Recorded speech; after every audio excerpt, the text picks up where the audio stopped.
السلام عليكم. بشكر حضرتك يا مستر هيثم على الكومنت ده وعلى طريقة حضرتك. بس حابب اوضح حاجة لحضرتك ولكل اللي شافوا الفيديو عامة. انا طبعا لا يمكن يكون نيتي كده ولا يمكن اكون قاصد كده، لان اصلا انا من كام فيديو عامل فيديو عن طريقة المذاكرة وازاي تذاكر كل الحاجات اللي تقابلك في اي مادة عامة، وكمان فوق ده عامل كورس او تدريب صيفي من ضمن التدريب ده ورشة عمل لاتقان المذاكرة. فبالتالي مش منطقي ان انا هعمل كده واكون قاصد ان انا اخليهم يكونوا مش مهتمين بالمذاكره. طيب انا بعمل كده ليه او ايه الهدف من الفيديو؟ الهدف من الفيديو بكل بساطه ان انت كشخص مذاكر وكل حاجه تمام، بس دخلت الامتحان في سؤال وقف عليك. في الحاله دي انا مش هينفع يقابلني سؤال، انا كطالب شاطر ومحترم لما يقابلني سؤال مش هسيبه فاضي وفي نفس الوقت مش هغش.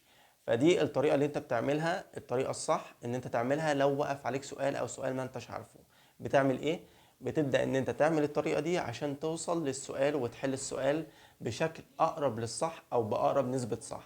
فانا بكل بساطة مش بقولك الطريقة دي كطالب عشان تخش تعتمد عليها وتخش الامتحان بيها، لا، عشان انت كطالب مذاكر ومحترم ومجتهد تخش الامتحان لو قابلك سؤال مش عارفه مش هتسيبه فاضي وهتحله بالطريقة الأقرب للصح ويكون فيها أكبر نسبة صواب.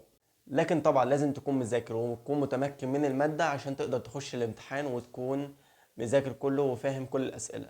بشكر حضرتك تاني يا مستر هيثم على الكومنت بتاعك، وان حضرتك اديتني فرصة ان انا اوضح للطلاب ان هم لازم يعتمدوا على المذاكرة بشكل اساسي، وان الفيديوهات دي ما هي الا تسهيل، او ان انت لما يقف عليك سؤال في الامتحان تقدر تجاوبه بكل سهولة. وبس لو عجبك الفيديو ما تنساش اللايك والشير واعمل فولو الاكونت عشان تشوف كل الفيديوهات الجاية. Thanks for watching. I'll see you soon.